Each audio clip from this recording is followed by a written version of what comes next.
Mama Syatibi jeung Mama Nahrawi jeung Mama Sujai masantren tuh ka Cilimus. Cilimus teh Mama Sobari disebutna teh ya eta teh Ciwedus Cilimus teh murid Mama Kholil. Berangkatkan di dia tiluan teh 3 sekawan Mama Syatibi, Mama Nahrawi, Mama Sujai. Berangkat lempang pan baheula mah. Tengah-tengah leuweung ka dieu tuh jauh. Peting kira-kira jam 11 aya warung leutik mah hiji.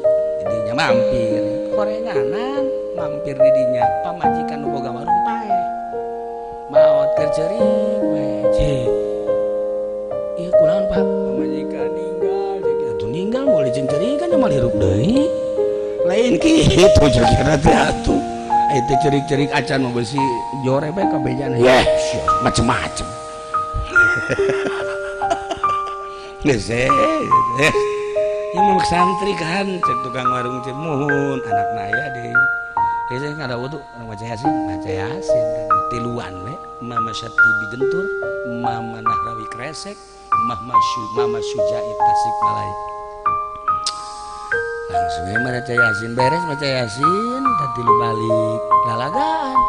Weh. Ieu lamun ditepakeun sok hirup paras sok hirup. Aya tah batak lain leutik-leutik kiai Mama Gentur Mama Kresek jeung Mama Sujai. Ditepak naonna? Tepakeun. Coba aku sia tepak. Ditepak kan ku Mama Syatibi. Plek plek ieu bun-bunana. Plek 3 kali. Udah atuh si aki-aki je bisa udang deui. Atuh hirup deui cenah biasa we gitu udang deui je tapi ku bacek Mama Kresek tapi lamun ditepakeunna sok paeh deui coba 1 kali 2 kali 3 kali gua lepak deh tuh pake lalagaan